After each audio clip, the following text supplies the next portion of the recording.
Gracias por acompañarnos en una nueva sesión de 3E Webinar Series.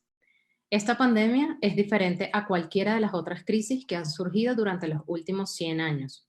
Tom Peters afirma que, en efecto, el COVID-19 es un evento único en la vida de todos los seres humanos que han vivido estos últimos tiempos. Mucho se ha escrito sobre las diferentes crisis que han surgido. A lo largo de la historia, los textos de administración, economía y muchas otras disciplinas están llenos de material sobre el manejo de crisis. Pero nadie en absoluto, ni los gobiernos, ni las empresas, ni las personas estaban preparadas para afrontar los impactos que esta pandemia ha traído y dejará sobre todos los aspectos de la vida, de la economía, las organizaciones, el ambiente. La lista puede ser tan larga como se quiera. El aprendizaje ha sido vital para manejar la coyuntura y a medida que pasa el tiempo se enfocará en cómo afrontar el mundo post-COVID. Los gobiernos han debido hacer esfuerzos monumentales para matizar el impacto en los mercados y en las economías. Estas medidas son temporales, pero han implicado desafíos gigantescos y dejarán una huella que tardará mucho tiempo en desaparecer. Todo esto exige un esfuerzo importante de los ejecutivos en los diferentes sectores económicos, no solo en reformular sus planes de negocio y sus proyecciones financieras, sino en mantener la productividad y motivación de los equipos de trabajo para asegurar un plan de navegación en los mares más turbulentos que ninguno antes haya afrontado. En la primera parte de este webinar, Juan Camilo Suárez, nuestro conferencista de hoy, hará un recorrido sobre cómo han reaccionado los mercados antes y durante la crisis y las medidas que han tomado el gobierno en los diferentes frentes. Luego, cómo esto se conecta con los desafíos que implican las funciones gerenciales, haciendo un énfasis especial en finanzas y talento humano. Juan Camilo Suárez Franco es un andino por esencia. Es economista, especialista en finanzas y Executive MBA de la cohorte 2017, todos programas de la Universidad de los Andes. Cuenta con más de 20 años de trayectoria en el mundo de finanzas corporativas, tanto en el sector real como en el sector financiero. Ha vivido, como muchos de ustedes, las crisis del 11 de septiembre, las .com, la crisis hipotecaria y muchas otras, pero afirma que ninguna es como la que el mundo está enfrentando ahora. Es un apasionado por los mercados, por la gestión financiera y por la gente. Actualmente es CFO de la Bolsa Mercantil de Colombia. Estará como moderadora Dora Muñoz. Dora es egresada EMBA de la cohorte 2016 de la Facultad de Administración de la Universidad de los Andes. Es ingeniera de petróleos de Uniamérica, con posgrados en desarrollo de negocios en petróleo y gas offshore y especialista en manejo integrado del medio ambiente y gerencia de proyectos. Actualmente hace parte del equipo de la Facultad de Administración de la Universidad de los Andes para el desarrollo y aplicación de marcos ágiles en proyectos y es principal CEO de una compañía petrolera con operaciones en Brasil e inicio de operaciones en Latinoamérica. Gracias, Juan Camilo, por estar aquí con nosotros. Gracias, Dora, por crear este espacio. Bienvenidos todos y esperamos que disfruten la sesión.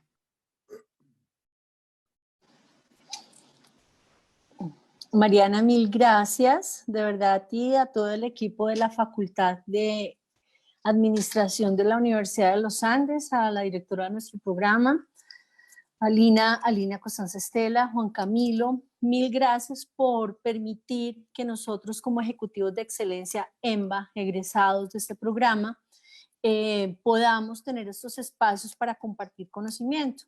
Esta iniciativa de 13 surge de egresados, donde parte de lo que nosotros consideramos como una realidad es que nosotros podamos tener invitados como Juan Camilo, invitados como las personas que hemos tenido durante estos 2 meses, a poder compartir sus experiencias, su conocimiento, a que nos den una mirada fresca desde el punto de vista que cada uno tiene de sus áreas de negocio. Yo me siento súper complacida de poder hacer una antesala a mis colegas.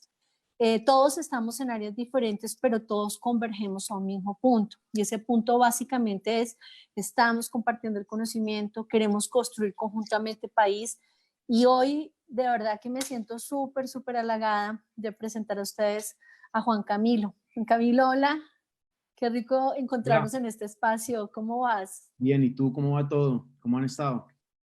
Bueno, trabajando junto contigo y otro equipo, esta iniciativa de Ejecutivos de Excelencia, 3E, Ejecutivos de Excelencia EMBA. Bienvenido. Bueno, buenísimo. Sí, muy contento de estar aquí y a compartirles un poco algunas reflexiones sobre lo que nos ha traído toda esta historia del COVID. Y, y bueno, sí, trabajando con muchísimo empeño en la iniciativa 3C de la Facultad de Administración de la Universidad. Ah, qué chévere. Bueno, Juan Camilo, mira, una de las cosas que estamos viendo a lo largo de todos estos eventos de webinar que estamos trabajando con los ejecutivos de excelencia es, bueno, el comportamiento de los mercados ante esas crisis. Cuéntanos.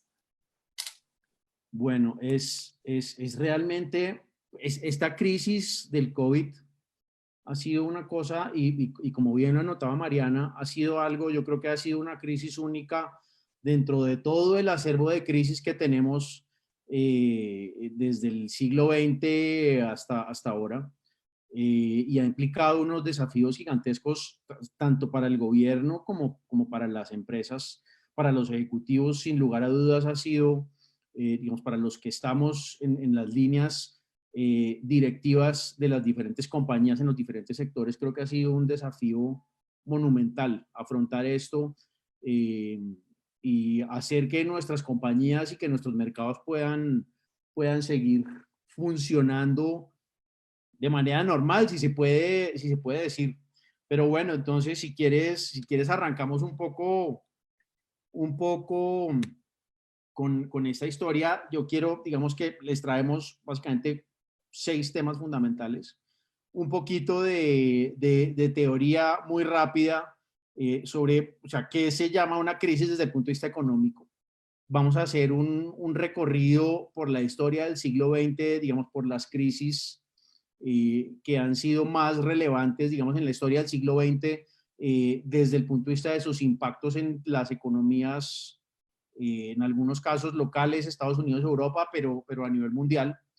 Y en marzo, pues en diciembre apareció el primer caso COVID reportado por lo menos, y esto ha venido siendo una seguidilla de eventos que se materializaron de manera significativa en marzo de 2020 para Colombia. Entonces vamos a ver un poquito cómo han reaccionado los mercados, qué ha pasado, qué medidas ha tomado el gobierno y todos estos impactos que están significando nuevamente para los que estamos, digamos, con la responsabilidad de sacar adelante al país realmente, porque estamos desde nuestras compañías, estamos tratando de hacer país y estamos tratando de salir adelante de manera conjunta de esto. Entonces, pues rápidamente, no quiero ser aburrido, pero esta es básicamente la definición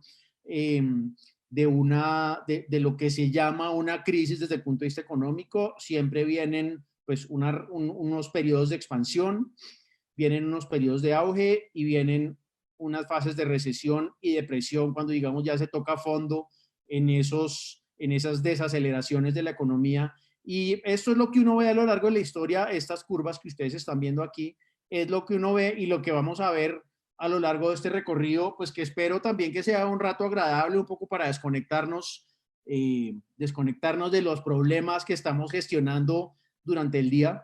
Entonces, pues también quise que esto fuera también un poco un cambio de chip para todos y bueno, entonces, de crecimiento económico por afectación de una o varias variables, ya sea por el lado de la oferta o por el lado de la demanda. Por el lado de la oferta, recordarán, tenemos todo el tema de producción de bienes y servicios de la economía. Por el lado de la demanda, tenemos en esencia el consumo y la inversión. Colombia particularmente, digamos, es un país que no produce bienes de capital. Entonces eso nos hace, digamos, que nuestra economía tenga unas particularidades especiales en relación, digamos, con su interacción con el comercio mundial. Bueno, esta lista parece larga y estoy arrancando con 1929 porque si uno mira de ahí para atrás ha habido muchas otras crisis económicas, pero un poco esta es la cronología, digamos, de las crisis más importantes que hemos tenido En los últimos casi 100 años, estamos hablando aquí de 81 años, 91 años básicamente, la Gran Depresión de 1929, claramente, pues tal vez fue la primera gran crisis que tuvo unos impactos muy fuertes a nivel mundial y que duró casi 4 o 5 años, digamos, con estos efectos las economías duraron casi 4 o 5 años en recuperarse. En 1973 tuvimos la crisis del petróleo, que fue básicamente la guerra árabe-israelí, en donde, que duró prácticamente todos los años 70. Después en el 82, una crisis local para nosotros, la crisis de la deuda latinoamericana, en donde digamos, hubo unas crisis de default de pagos de deuda por muchos de los países de nuestra región, porque venían con unos trenes de endeudamiento fuertísimos durante la década del 70 para financiar sus planes de expansión. Y pues esto estalló en los 80, digamos, con unas repercusiones que duraron casi todos los años 80, por eso se le llama la década perdida. En el 87 tuvimos el famosísimo lunes negro, que fue una caída estrepitosa de Wall Street. Vamos a ir un poco por la crisis del 87. En la crisis de Asia tuvimos en el 97 la crisis de Asia, que fue básicamente una crisis de entidades financieras, una crisis, digamos, que tuvo un componente muy alto cambiario y de endeudamiento. En Colombia, en el 99, tuvimos la crisis hipotecaria, probablemente fue la crisis, pues que fue la crisis del UPAC en el 99, en donde se cayeron muchos bancos y probablemente esa crisis fue la que llevó a que hoy tengamos un sistema financiero muy fuerte, muy sólido desde el punto de vista regulatorio. Pues muchos dicen que la regulación financiera en Colombia es una de las más fuertes que hay, y eso de hecho, digamos, le ha permitido al sector financiero colombiano afrontar de manera muy sólida las crisis que han sobrevenido después de eso. En el 2000 tuvimos la crisis de las .com, que esto fue una burbuja especulativa gigantesca, digamos, con el auge de estas compañías de Internet. En el 2001, claramente, el 9/11, que no fue una crisis tan pronunciada, pero sí generó unos impactos fuertes en la vida y en el comercio, en los controles, digamos, en el tráfico aéreo, en los aeropuertos. Digamos que esto tuvo unas implicaciones, de pronto no tanto desde el punto de vista económico, por los efectos que conllevó, sino más por las medidas que trajo el 9/11 al comercio mundial y al movimiento de las personas a través de los países. La crisis del subprime, que fue tal vez en los años recientes la crisis más profunda y más compleja que hemos tenido, que fue pues el estallido de la burbuja hipotecaria, en donde cayeron muchísimos bancos. La crisis de la deuda europea en el 2010, y luego pues estamos hoy enfrentando el COVID-19. Entonces, vamos a ver rápidamente, nuevamente, pues haciendo un poco de historia para entender un poco qué similitudes hay entre estos momentos que han sido claves en la historia de la economía mundial y lo que tenemos hoy. El martes negro en 1929, digamos, tiene 6 antecedentes a resaltar. Una, pues venía la economía creciendo a unos ritmos impresionantes. Caída de los precios de los productos agrícolas, la riqueza se duplicó prácticamente durante los años 20 en Estados Unidos, hubo una migración masiva de gente, de gente del campo a las ciudades, lo cual hizo pues que hubiera una presión en el empleo y en el comportamiento de las personas en las ciudades en Estados Unidos, una expansión importantísima en el consumo y un alto grado de especulación en Wall Street. Toda esta prosperidad pues trajo mucha especulación en la bolsa, y en agosto de 1929, debido a ese auge, pues había acciones que estaban tremendamente sobrevaloradas. Luego, pues el desenlace de esto, ¿cuál es? Esa sobrevaloración y esos altos niveles de especulación hacen que en octubre del 29 los inversionistas comiencen a vender masivamente esas acciones que estaban sobrevaloradas. y el miércoles 23 de octubre del 29 la bolsa cae un 7%. Muchas de las acciones fueron vendidas prácticamente a un tercio de su valor. En esa época había, pues ya funcionaban las cuentas de márgenes, las cuentas de margen, perdón, había inversionistas que estaban apalancados prácticamente 1 a 10 y con esta caída lo perdieron absolutamente todo. Entonces esto de paso pues genera un problema de cartera en el sector financiero, muchas entidades quebradas, mucha gente digamos que pierde sus ahorros de un día para otro. Eso que lleva la capacidad de consumo, se cae la producción totalmente en el suelo, y 6 millones de desempleados en Estados Unidos en 1931. Los bancos no fueron capaces de sortear esto, o sea, los bancos no estaban preparados, o sea, los bancos venían, digamos que con un desenfreno en apalancar estas operaciones y no estaban preparados para asumir esta caída de la bolsa, pues la gente no tuvo con qué pagar sus deudas y la recuperación apenas comenzó en la Segunda Guerra Mundial, o sea, prácticamente estamos hablando de 10 años, digamos que la recuperación empezó antes un poco a la mitad de la década de los 30, pero fue solo hasta la Segunda Guerra cuando Estados Unidos decide hacer un gasto militar muy fuerte y eso de alguna manera impulsa nuevamente el crecimiento de la economía. Miren el desempleo un poco, el desempleo digamos es una de las variables que tal vez más se ve afectadas durante estos periodos de crisis. En agosto del 29, pues la economía americana estaba prácticamente en pleno empleo, muy cerca al cero.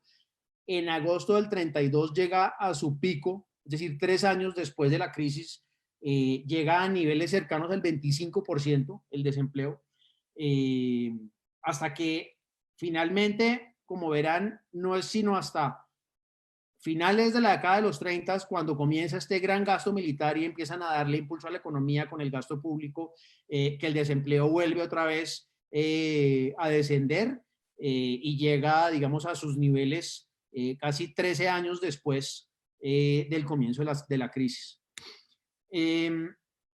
Miren qué pasó con las economías, las principales economías del mundo durante la crisis. Esto básicamente es el PIB de estas economías medido con una base 100 en 1929. Pues claramente la de Estados Unidos fue la que más se afectó, pero como verán duró prácticamente solo hasta 1932 comenzó un poco la recuperación. Y ya a mediados de la década de los 30 un poco se empieza a ver esa recuperación. La crisis del petróleo de los 70, a diferencia de todas las crisis importantes que ha habido en la historia, la crisis del petróleo es una crisis de origen netamente político y fue el Yom Kippur, que fue la guerra árabe-israelí, que básicamente la OPEP representaba en ese momento el 53% de la producción mundial de petróleo. Y debido a este enfrentamiento, lo deciden los países productores, miembros de la OPEP, deciden aumentar los precios de petróleo en un 70% y al mismo tiempo deciden recortar la producción. Le ponen medidas de embargo a Estados Unidos y digamos a los países que deciden apoyar a Israel. En toda esta historia, los países de la OPEP deciden poner embargos, recortan la producción y pues esto genera un efecto en cadena impresionante. El precio del petróleo pasa de $3 por barril a $12 por barril. El crecimiento en los países de la OECD pasa del 5 al 2%. Inflaciones que venían en niveles de alrededor del 2% se van al 10%. Y desempleo, nuevamente muchas quiebras y un estancamiento de la economía muy importante. El costo de la energía, esto tuvo unos impactos muy fuertes. O sea, la economía americana en ese momento y las economías de la OECD en general no eran productoras de petróleo, tenían un altísimo grado de dependencia de las importaciones de los países de la OPEP. Y esto hace que el costo de energía se dispare del 1.5 al 5% del PIB. Esto se multiplicó casi que por 3 el costo de la energía. Y esto, sin embargo, esto lleva, digamos, esta situación lleva a que los países comiencen a invertir en investigación y desarrollo, a hacer mayor inversión en exploración, obviamente hay unos mayores costos de producción, pero también comienza a haber el desarrollo de energías alternativas. Y en 1979 vuelve a haber una subida de los precios de 14 a 35 dólares por barril, casi 1.5 veces nuevamente. Y esto, pues, digamos que profundizó la crisis. ¿Qué medidas se tomaron en general? Mayor gasto público para compensar, digamos, todo esto, todo el impacto en el freno de la demanda por los mayores costos de la energía, subsidios de desempleo y jubilaciones anticipadas. Estas fueron algunas de las medidas importantes que tomaron algunos de los gobiernos durante esa época. El lunes negro de 1987. Entre el 81 y el 87 venían los famosos déficit gemelos. Los déficit gemelos básicamente es cuando se da simultáneamente un fuerte déficit fiscal y un fuerte déficit comercial. Y un poco, pues para ponerlo en términos sencillos para los que no están familiarizados con este vocabulario, porque nosotros los economistas a veces tendemos a hablar un poco enredado. El déficit fiscal claramente es el exceso de gasto del gobierno frente a lo que recauda en impuestos, básicamente. Y el déficit comercial, pues claramente la diferencia entre exportaciones e importaciones. Entonces, esos déficits gemelos, digamos, Reagan venía con una política expansionista y venía con su tema de las guerras de la guerra de las galaxias, que era una inversión fuertísima en gasto militar. También viene un tema de auge de la computación y el trading algorítmico. Durante esta época, se estaban comenzando a utilizar de manera muy profunda los computadores y nuevamente el trading algorítmico, y esto lleva a que un error en un algoritmo genere la venta masiva de acciones. Es decir, cuando hay un algoritmo y no está, digamos, el criterio de una persona detrás del computador tomando decisiones, lleva a una caída de Wall Street de un 22% en un solo día. Esto es una locura. 850.000 millones de dólares perdidos y todas las bolsas del mundo terminan totalmente contagiadas. La Fed irriga liquidez y reduce tasas. Digamos que esa fue la medida fundamental que tomó la Fed para sobrellevar esta crisis. Las .com, rápidamente, especulación en acciones de las compañías de Internet.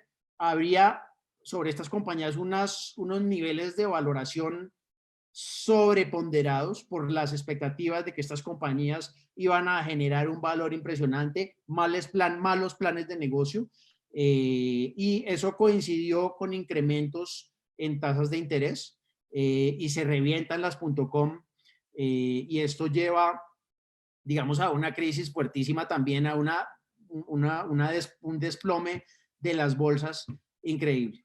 2008, la crisis subprime, probablemente la crisis, digamos, antes de lo que estamos viviendo hoy, es la crisis más importante y más profunda, que tenía que ver con la burbuja inmobiliaria y un alto nivel de especulación con alto apalancamiento. Esto quiere decir que había, digamos, se estaban financiando hipotecas, se estaban nuevamente utilizando cuentas de margen, había muy bajas tasas de interés, y lo que estaban haciendo básicamente era emitir hipotecas de alto riesgo. O sea, había una subponderación de los perfiles de riesgo de las personas. Le prestaban dinero para adquirir vivienda a personas que no tenían perfiles adecuados de riesgo, perfiles adecuados de crédito. Y adicional a eso, para darle liquidez a esas hipotecas, salían y vendían esas hipotecas en el mercado, las titularizaban, y cuando las tasas de interés comienzan a subir, la gente no tiene con qué pagar esos créditos, y esto es una reacción en cadena de todos los mercados que lleva a una crisis muy profunda y un desplome de las bolsas en ese momento. Este es un poco digamos, cómo se comportaba la emisión de hipotecas durante esa época. El crecimiento del PIB mundial, y aquí ya rápidamente vamos, ustedes verán la crisis del petróleo en el 73, pues genera una caída importante del PIB. La segunda crisis del petróleo en el 79 nuevamente nos genera una caída importantísima del PIB, pasamos de niveles del 4% a prácticamente el 0.5%. Después viene el lunes negro de Wall Street, que nos lleva nuevamente a niveles, veníamos en niveles del 4,5%, crecimiento de la economía mundial, se baja a niveles cercanos al 1,5%. Las .com tiene un efecto muy rápido, esta caída duró solamente un año y se recuperó la economía, digamos, y volvió a entrar en auge, pasando del 2% a niveles del 4,5%, y el subprime, que es probablemente el efecto más importante, ustedes ven crecimiento negativo en el 2009, cercano al 1,5%, la economía mundial se contrajo el 1,5%, por cortesía del subprime, entre otros. Hay muchas otras razones, pero digamos que este fue un detonante importante de ese comportamiento. En América Latina quiero pasar rápidamente por acá, y esto es un comparativo de cómo de qué tan rápido se recuperó el PIB per cápita en América Latina en 1930 comparado contra la década perdida de los 80, que fue la crisis de la deuda, recordarán. Entonces, en 1930, pues ustedes verán en esta línea oscura, hubo una caída muy pronunciada. Esto es un base 100, 1929. Entonces, se bajó casi 20 puntos en 3 años, pero se recuperó muy rápidamente, y en el año 6-7 ya prácticamente estaba en los niveles precrisis. Cuando uno mira la crisis de la deuda latinoamericana, la caída fue menos pronunciada, pero la recuperación prácticamente no se dio. O sea, 10 años y todavía no habíamos vuelto a los niveles precrisis. Entonces, este fue un tema muy complejo para América Latina.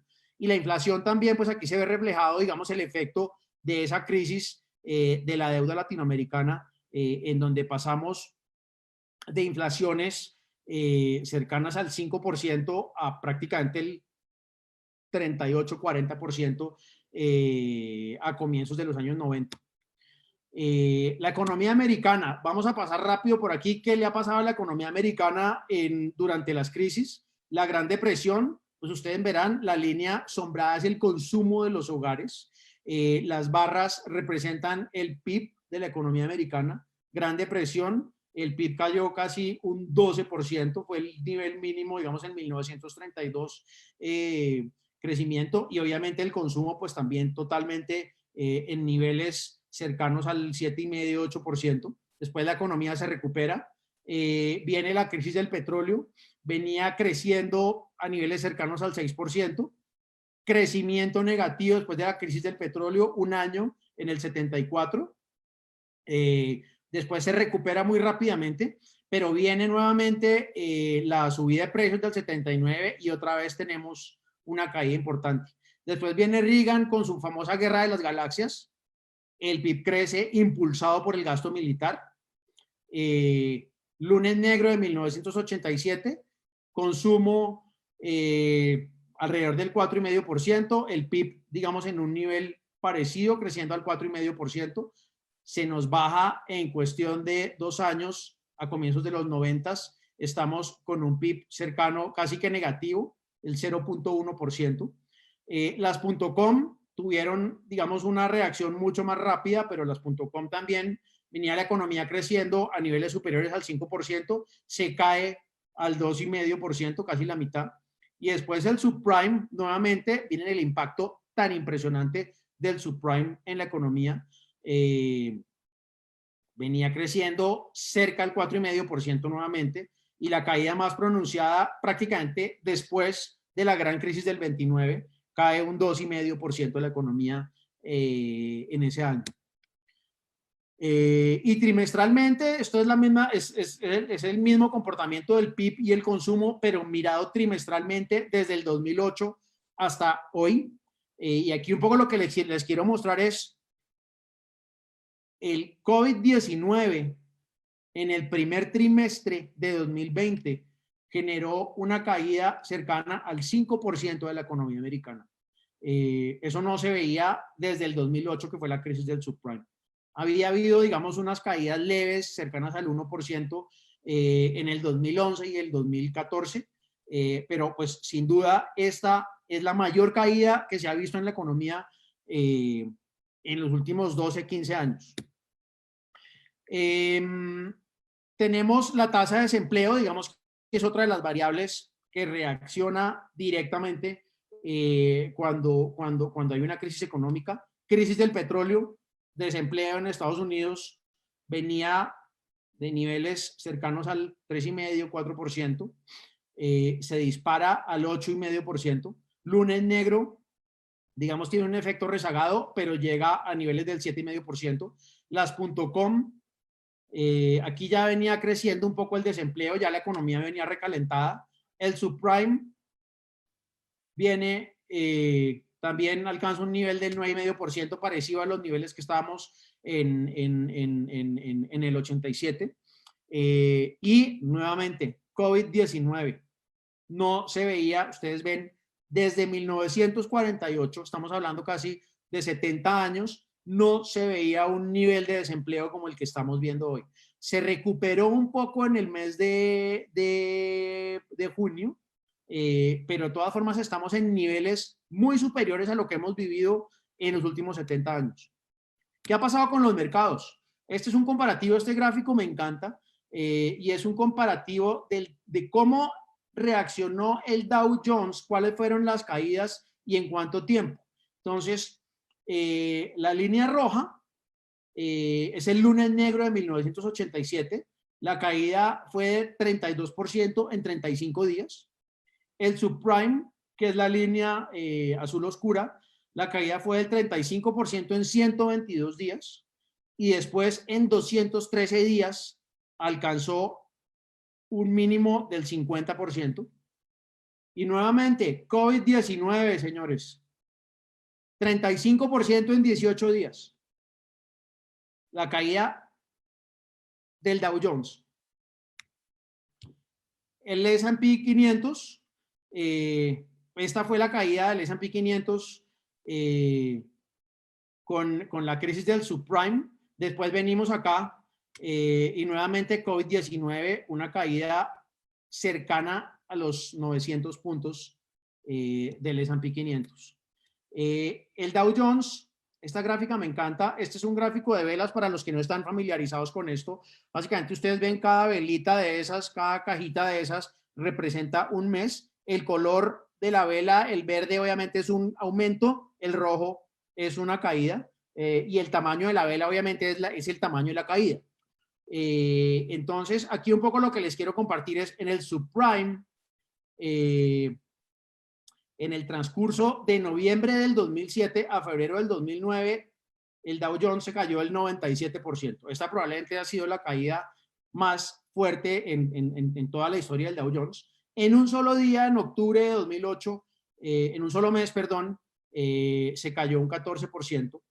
Pero COVID-19, en febrero se cayó el 10%, en marzo se cayó el 14,35%. Estamos viendo una pequeña recuperación, digamos, durante el segundo trimestre, pero aquí lo curioso es que los mercados de alguna manera parecen estar yendo en otra dirección de lo que están diciendo las variables económicas. El COVID-19 tiene frenadas a todas las economías del mundo. Algunas ya han empezado a retomar, pero estamos mal. O sea, estamos muy mal y los mercados parecen no reaccionar ante eso. Unas conclusiones preliminares.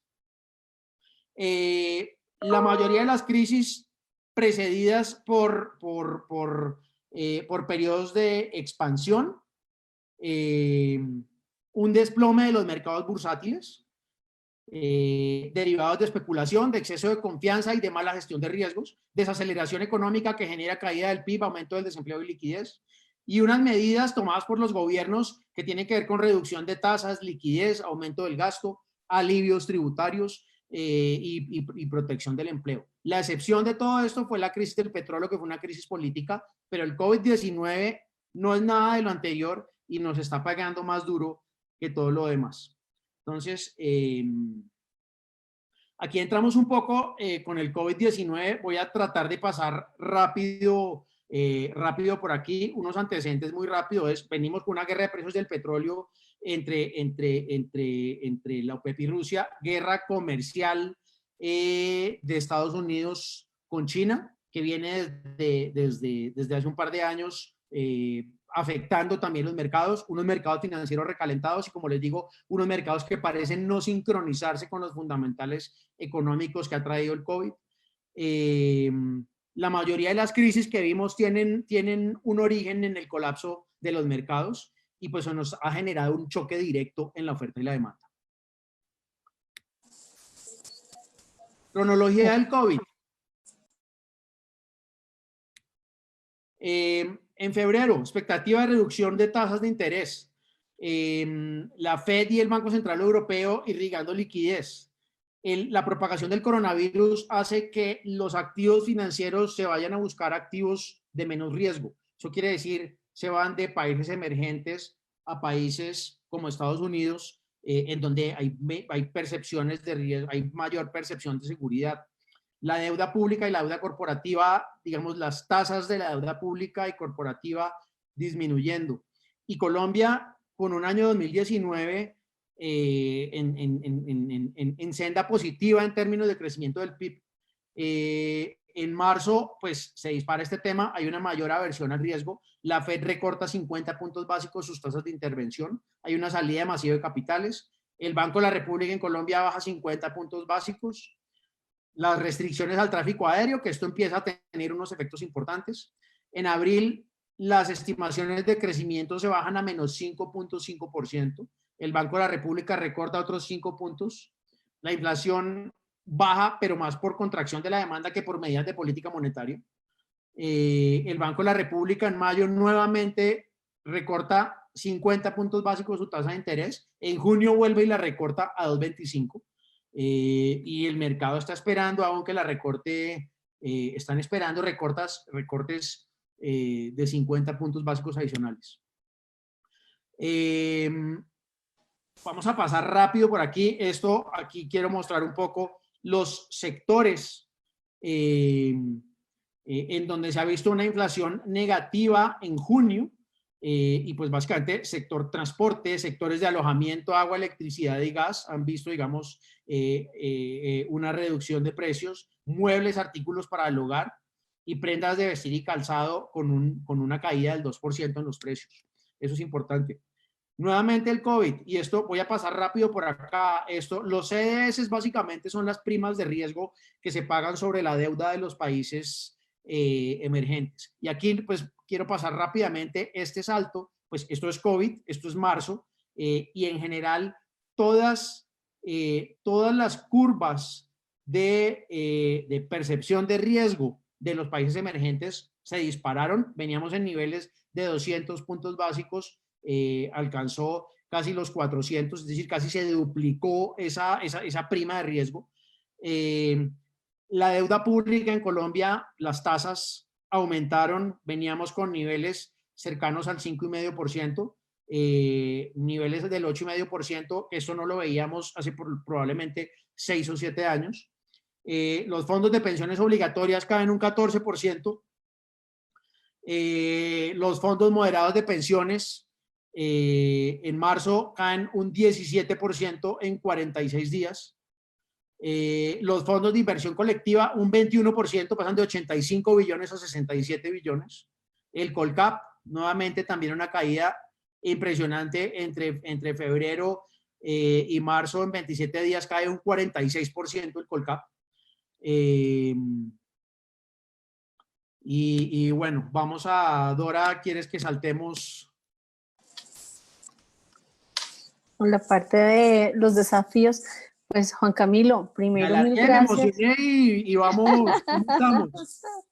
No, estamos un poco cortos de tiempo, pero ya con preguntas. Entonces yo creo que, bueno, no, aquí tú eres el showman, está aquí para ti este espacio, para compartir ese conocimiento. Tengo una pregunta, desafíos. Con todo esto que nos has contado, ¿qué desafíos consideras tú que debemos enfrentar? ¿Cuáles serán los 4 o 5 grupos grandes de desafíos para más o menos unos 10 minutos para poder dar entrada ya a una lista grande de preguntas que tenemos? Por supuesto. Y antes de entrar a los desafíos, quiero un poco, esto me parece súper relevante y por eso me salté acá, y son los alivios que ha otorgado el sector financiero a los deudores de créditos. En total, 200 billones de pesos en créditos que se han reestructurado hasta el mes de mayo. Eso implica unos esfuerzos de liquidez de 35 billones de pesos, digamos, para poder soportar la caja que les deja de llegar a los bancos por esas reestructuraciones de esos créditos, 10 billones de pesos solo en el segundo trimestre y se esperan cerca de 25 billones de pesos durante el segundo semestre del año. Eso es un hecho muy relevante y sobre todo si, y con esto conecto en los desafíos, si esto se prolonga, pues uno no sería de extrañar que la cartera del sistema financiero se comience a deteriorar de manera significativa.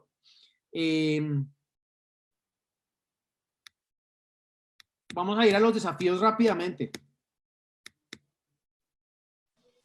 Entonces, hay unas premisas básicas que tienen que ver con la gente, y lo pongo de primero porque en esta coyuntura nuestra gente, los empleados tienen que ser la prioridad. O sea, tenemos a la gente trabajando desde las casas, tenemos a la gente sometida a una presión, ya llevamos para 4 meses de encierro, algunas industrias ya han ido retomando, pero la mayoría de la gente está todavía trabajando en sus casas y esto implica unos desafíos muy importantes. La liquidez, fundamental.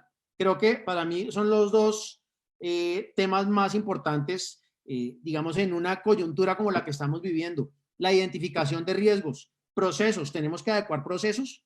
Si tenemos al 100% de nuestra gente en las casas, ¿qué tenemos que hacer? ¿Qué procesos tenemos que adecuar? El tema de riesgos. ¿Cómo entendemos el mercado? ¿Cómo leemos el mercado a la luz de nuestros presupuestos que habíamos hecho en diciembre? Hoy todos hemos reevaluado nuestros presupuestos. Yo creo que no hay una sola industria que no se haya sentado un poco a repensar cuáles van a ser sus objetivos de corto plazo.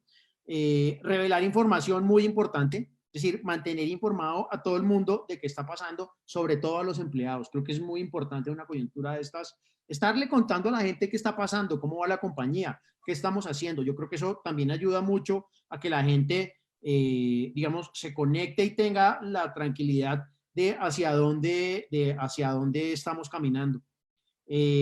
Comunicación en exceso y ratificar o abandonar proyectos. Este es un tema muy relevante también, porque muchas industrias han tenido que parar proyectos. En la industria tuya, Dora, ustedes han tenido que parar pozos y parar exploración y en todas las industrias yo creo que se está viendo el tema de qué proyectos, pero también es la oportunidad para retomar nuevos proyectos.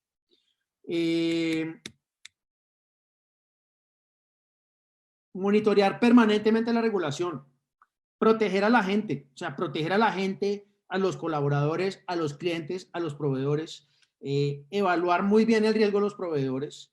Yo creo que este tema tiene un impacto y bueno, ahí va a quedar la presentación, pero el tema de los proveedores en muchas industrias ha habido problemas de abastecimiento.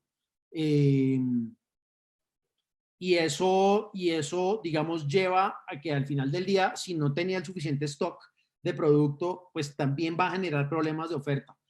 Evaluar la posición de liquidez y las proyecciones financieras y los planes de continuidad. Uno muchas veces no piensa en esto. Yo creo que las industrias que somos reguladas, pues tenemos que tenerlo porque nos obligan y algunas industrias, digamos, por buenas prácticas lo hacen, pero yo no estoy seguro que todo el mundo piense en sus planes de continuidad y creo que esta es una variable fundamental. O sea, es tener claros todos los que pasa, sí, tener todos los planes de contingencia. Con la gente, yo creo que es muy importante y también lo pongo de primero, me parece fundamental monitorear el estado de salud de nuestra gente, personal, física, mental, emocional.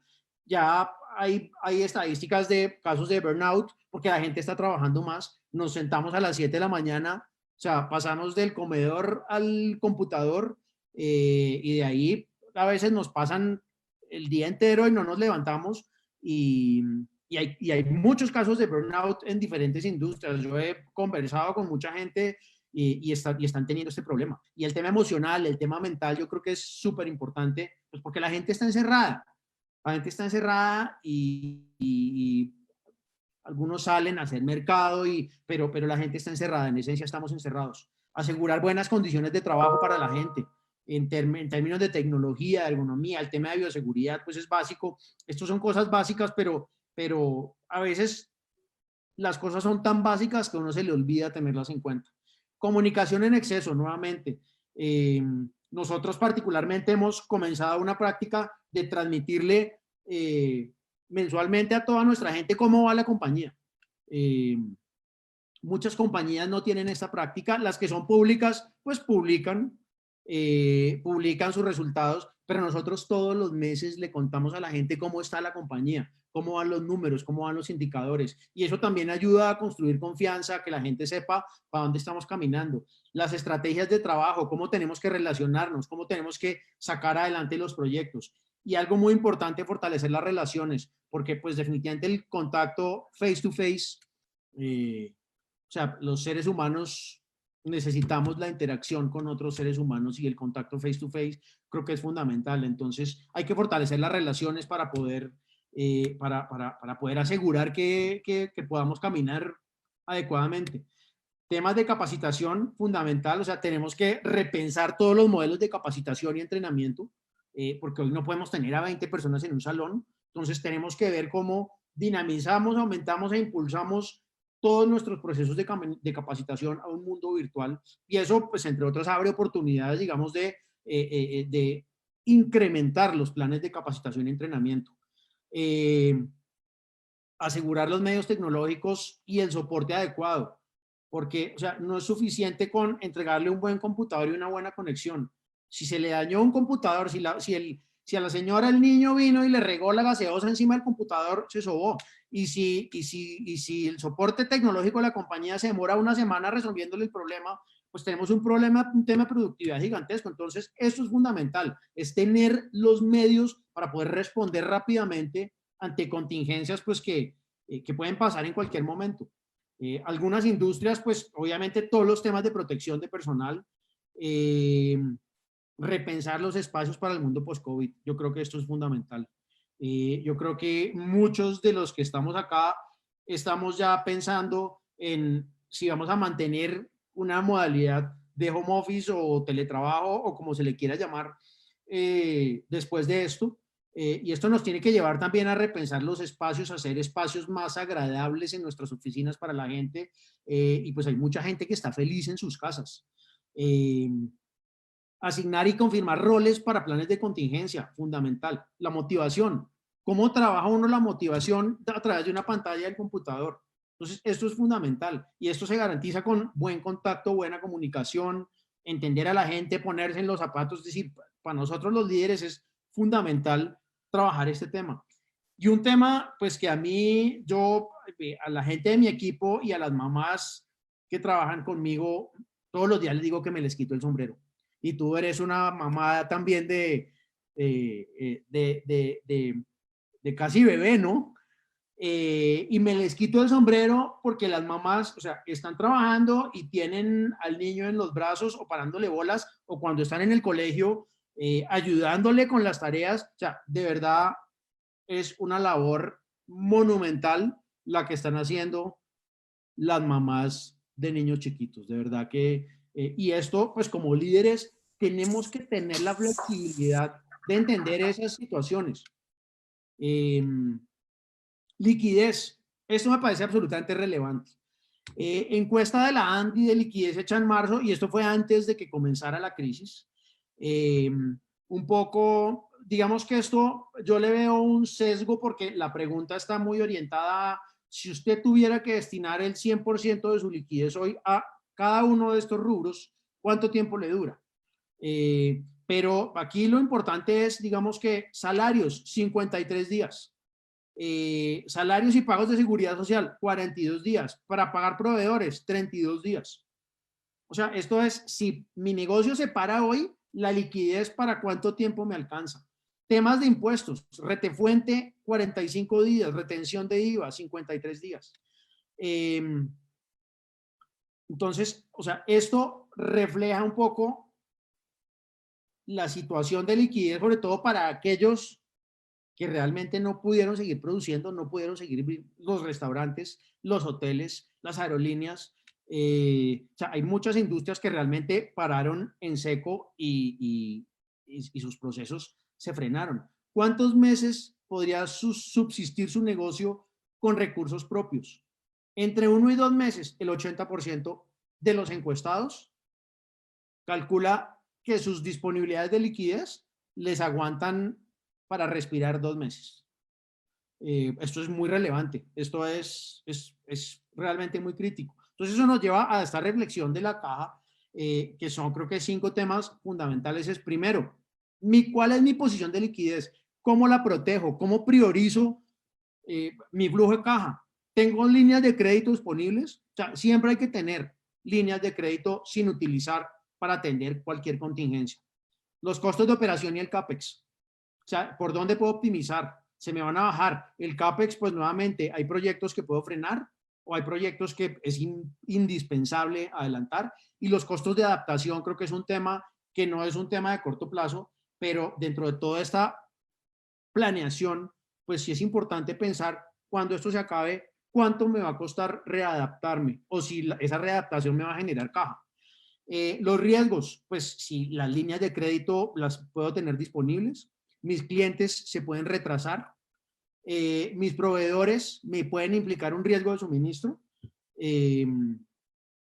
Pues hace 15 días que veíamos el tema de logística, pues es fundamental, o sea, lo que está viviendo el país por el paro de las aerolíneas, por ejemplo, son situaciones exageradamente críticas, ¿no, Juan Camilo? Definitivamente, definitivamente. Escenarios de estrés, recaudo de cartera, menores ingresos, o sea, hay que tener diferentes escenarios que nos permitan planear cómo abordar diferentes situaciones que se nos puedan presentar. Y un tema que me parece fundamental y es tener modelos de gestión de liquidez. Y nuevamente esto, las compañías que son reguladas en el sector financiero, sobre todo, pues por obligación tienen que tener unos modelos de liquidez, pero una compañía que no es regulada normalmente no tiene, o sea, maneja su liquidez en el día a día. Y su capital de trabajo es cartera, proveedores, inventarios, y nosotros aquí lo que proponemos es que uno debe, sin importar el tamaño del negocio, si es regulado o si no es regulado, hay que tener modelos de gestión de liquidez que me permitan definir por encima o en qué momento tengo exceso de caja, en qué momento estoy bien y en qué momento tengo que preocuparme. Y hacer diferentes escenarios, simular qué pasa si se me retrasa la cartera, qué pasa si no me llega esta línea de crédito. Esto es fundamental. Y vuelvo y digo, en mi experiencia he visto muchas compañías pues que por la dinámica de sus negocios, su liquidez la manejan en el día. Revelación de información, súper importante, y ya lo había mencionado, pues es mantener absolutamente informado de lo que está pasando desde la junta directiva hasta los stakeholders que tengan que estar debidamente informados. Finalmente, digamos, yo recojo aquí como 3 grandes temas de qué nos debería preocupar. Es primero el desempleo. El desempleo, como ustedes ven, es una constante en todas las crisis y hoy estamos en niveles de desempleo muy altos. Un impacto directo sobre el consumo.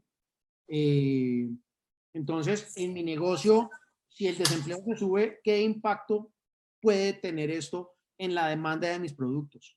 Y mientras no volvamos a la normalidad, el desempleo se va a volver cada vez más recesivo porque tiene un impacto directo en la demanda.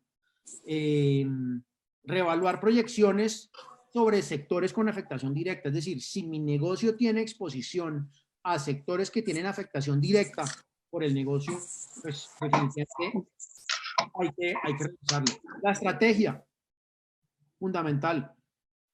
¿Qué va a pasar? ¿Mi estrategia es relevante hoy o tengo que hacerle ajustes? ¿Qué oportunidades surgieron?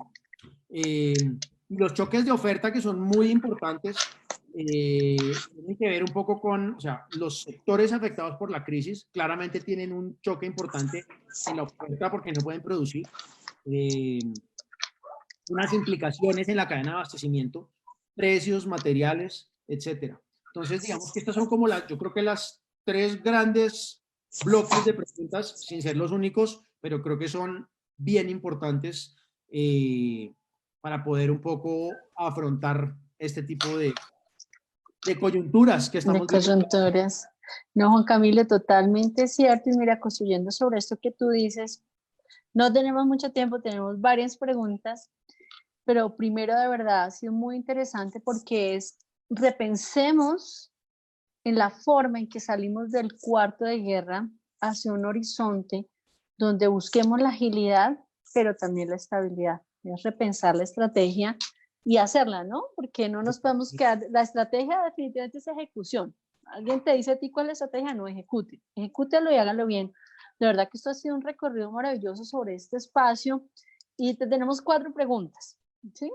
La primera y una de las cosas que, pues, por las cuales 3E, Ejecutivos de Excelencia, nace es ¿qué, qué de lo que viste en el programa que estudiamos juntos te hizo ser diferente, ser mejor? Porque lo que tú presentas hoy con ese amplísimo conocimiento nos estás contando a las 285 personas que estaban acompañando esta serie hoy, es qué de eso aprendiste y qué te has llevado. Y ya entramos a hacer las preguntas específicas sobre tu presentación. Yo creo que dos cosas fundamentales, yo creo que hay dos reflexiones grandes.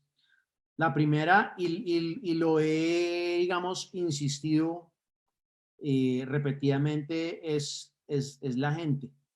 Es, pues, los líderes, antes que ser líderes o que nuestra posición, somos personas y trabajamos con personas. Y yo creo que eso es, o sea, nuestras personas son las que hacen posible que nuestros negocios funcionen. Y nuestros equipos de trabajo son lo más importante, nuestro talento es lo más importante. Entonces yo creo que esa sensibilidad pues, por ponernos en los zapatos del otro es esencial, y eso permite tener, digamos, una visión un poco más holística de cómo debe llevar uno a este tipo de cosas, y cómo, digamos, afrontar los obvios momentos de estrés que se presentan. Y lo otro, yo creo que es la importancia del networking, la importancia de la multidisciplinariedad de nuestros compañeros en términos de conocimiento, de experiencia de industrias, creo que es fundamental, es absolutamente enriquecedor, y es algo pues, que hoy por hoy seguimos utilizando, digamos, para enriquecer el conocimiento post programa. Programa.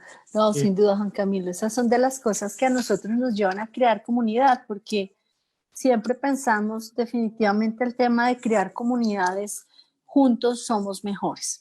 Sí, ese es el fundamento y hoy lo vemos porque yo sé que has tenido unas 4 semanas de tu vida preparando con mucho entusiasmo esta presentación que es fantástica, es sacada de estadio, como decimos. Bueno, mira, vamos a las preguntas. Aquí tenemos varias, vamos a sortear las primeras. Te dice Leonardo Ruiz Endales, ¿por qué el PIB de Estados Unidos cayó tanto en el año 46, cuando en cambio el consumo de los hogares tuvo un pico justamente en ese mismo año al finalizar la Segunda Guerra Mundial? Bueno, básicamente, o sea, la economía todavía venía muy recalentada. El impulso del gasto militar después de la Segunda Guerra, digamos, durante la Segunda Guerra, fue lo que impulsó ese crecimiento, pero el gasto militar se acabó después de la guerra. Y Estados Unidos tuvo que concentrarse un poco ya en sus propios temas, y eso en esencia fue lo que generó un poco ese retroceso después del fin de la Segunda Guerra Mundial. Perfecto. Mira, aquí tenemos una siguiente. Laura Guatavita dice, ¿qué opinas de la situación de la industria turística, oferta y demanda desde tu enfoque económico?